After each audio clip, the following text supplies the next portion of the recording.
Hello and welcome back to International School History Teacher and this series of lessons about the rise to power and rule of authoritarian states.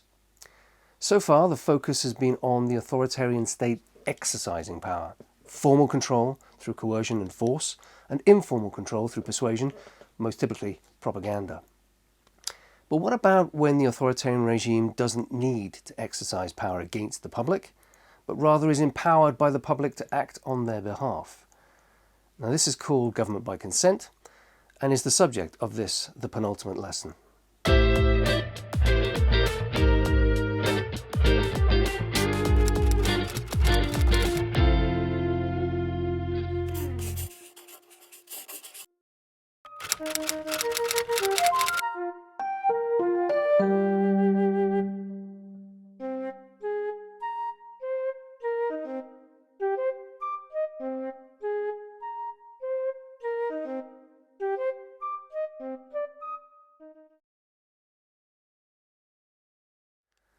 When trying to explain the rule of historical authoritarian regimes, there is a tendency to focus on the social control, the fear of citizens in the face of a coercive police state, or the power of propaganda to brainwash the masses. After all, why would anyone willingly and rationally support a dictatorship?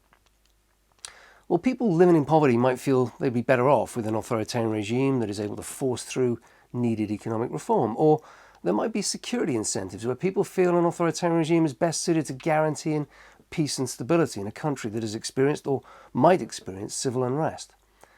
Take, for example, the situation in North Africa after the democratic revolutions of 2011. Annual surveys have since revealed declining support for democracy as a form of government that people believe can improve their economic situation. By 2022, most survey respondents said strong government was more important than democratic government, and people expressed increasingly a preference for strong leaders. Now, it should go without saying that people in the more distant past could be expected to feel and act in exactly the same way. A citizen support for a regime, consent, can be both explicit and implicit. Explicit consent means that citizens actively support the regime through social and political participation. Implicit consent suggests a more passive role in which citizens put up with the regime or lack the will to actively oppose that regime.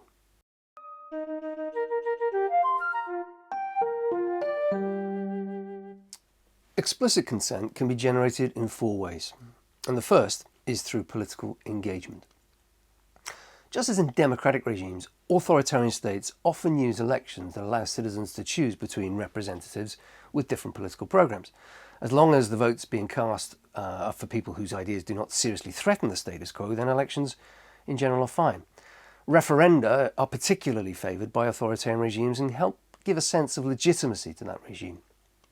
Hitler called for referenda to help consolidate his regime, and this one, from 1938, certainly encouraged the electorate to vote yes in favour of the Austrian Anschluss.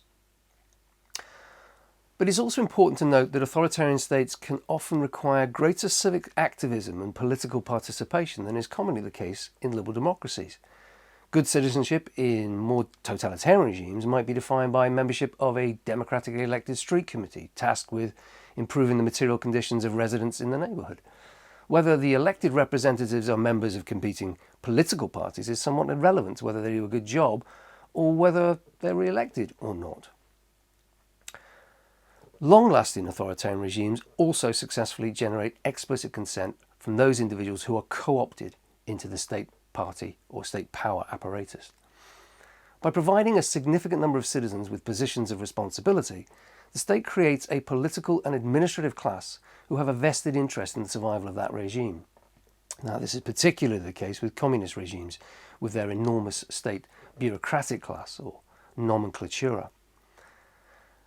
A related means of generating explicit consent in an authoritarian regime, as in all regimes, is through enabling a degree of social mobility. The successful authoritarian state must encourage the powerless to believe they can move up into positions of responsibility in return for their loyalty and support of the regime. And finally, we must consider the importance of ideological incentive. These are not people who are passive victims of propaganda and indoctrination, but genuine believers. In such a situation, Citizens might be prepared to continue to support an authoritarian regime, even during times of social unrest, worsening standards of living and personal privation, if the ideological goal of building a better future still maintains its appeal. A good illustration of this is provided by the American communist John Scott and his account of his time helping to build Stalin's industrial city, Magnitogorsk. 6 o'clock every night, the whole barrack, men and women, met there with guitars and balalaikas, and they'd sing workers' revolutionary songs, folk tunes, love songs. And then we'd talk. First maybe grumbles, why is the bread ration cut? Why is there so little sugar? But then someone would explain the party line, how one day the Soviet Union wouldn't have to export its sugar anymore, how one day there'll be enough for all. And people would listen and accept, because for all the hardship, there was a wonderful optimism that tomorrow would be better. And that somehow made it all worthwhile. The importance of implicit consent is morally one of the most controversial features in the study of authoritarian regimes.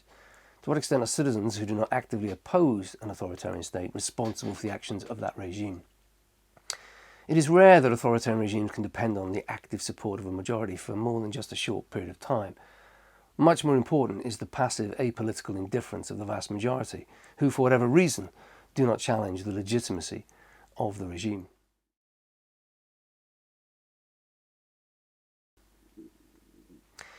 We can identify three types of passive or implicit consent. The most important reason why people accept authoritarian regimes is political ignorance and apathy. As we saw in an earlier lesson on propaganda as evasion, depoliticizing the public has a very real political goal. A people that has no interest in politics is a people that is much easier to control. In this respect, most people in democracies and authoritarian regimes can lead remarkably similar lives. They go to school, they get a job, they get married, they buy a house and have children, generally get on with the business of living.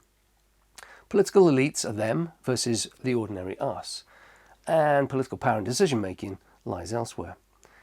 As the political scientist Juan Linz explained, in the case of Nazi Germany, people in their everyday lives did not think of how their society was being ruled, just as people in democratic free society do not see their daily lives shaped by the values of a free society. The second reason why people accept authoritarian government is because the regime materially benefits their lives. If an authoritarian regime can successfully address the social and political problems that brought it to power, then people can be more easily persuaded to ignore their loss of freedom. Economic growth, social stability and national revival can lead to political apathy, just as easily as recession, instability and national crisis lead to political revolution. In Spain in the 1960s, Franco's Minister of Foreign Affairs, López Rodo, felt confident enough to argue that a per capita income of $2,000 would guarantee social stability and political apathy. It's also worth noting that authoritarian regimes are well equipped to redirect state resources for the massive capital investment needed for job creation or to force the movement of labour that has been stripped of any constitutional or trade union protection. The Nazis also promised to rid Germany of unemployment, and they did, mainly through huge work creation schemes like the Autobahn building program. Und wir alle, ich auch, wir haben unterschätzt, was man mit der Staatsgewalt über Lohnstopp, Preisstopp, Devisenbewirtschaftung und KZ erreichen kann. There's little doubt that the popularity of the Nazi regime in Germany in the 1930s had much to do with the fact that they were considered to have successfully addressed that problem of unemployment. In addition to fulfilling the bread and circuses of entertainment and material need, a final way of explaining implicit consent requires a reference to social psychology and the concept of conformity. Social conformity results in individuals being reluctant to act or express views that are not consistent with group norms. The tendency to conform might be influenced by subtle unconscious adoption of dominant group behaviour or by overt social and political pressure brought about by the regime. In revolutionary France in the 1790s, people were expected to demonstrate their loyalty to the regime by addressing each other informally, not using monsieur, madame, but rather citizen. In Nazi Germany, not using the greeting Heil Hitler was bound to arouse suspicion, and for most, the action became an unthinking reflex action. In the 1950s, Solomon Asch conducted an experiment to investigate the extent to which social pressure from a majority group could affect a person to conform. If I showed you the following lines and asked you to match the one on the left to the same sized one on the right, which one would you choose? The experiment you'll be taking part in today involves the perception of lengths of lines. As you can see here, I have a number of cards, and on each card there are several lines. Your task is a very simple one. You're to look at the line on the left and determine which of the three lines on the right is equal to it in length. All right, we'll proceed in this order. You'll give your answer. Only one of the people in the group is a real subject, the fifth person with the white T-shirt. The others are confederates of the experimenter and have been told to give wrong answers on some of the trials. The experiment begins uneventfully as subjects give their judgments. 2, 2, 2, 2, 2, 3, 3, 3, 3, But on the third trial, something happens. 2, 2, 2, 2, 2.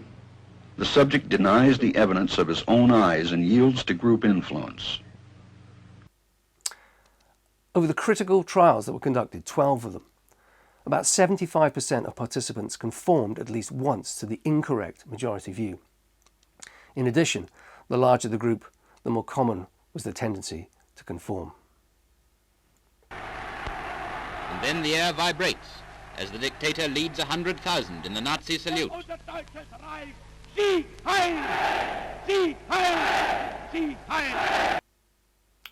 Conformity is also influenced strongly by cultural tradition. For example, there may be a tradition of conformity in which citizens have always been expected to respect the social and political superiors. This might go some way to explaining the tendency for authoritarianism to be successful in Southeast Asia, where Confucianism has traditionally had a powerful influence. Conformity also results in weak and powerless minorities being targeted by the powerful majority. If you do not conform to the norms defined by the state, you might be victimized and easily held responsible for all state failures.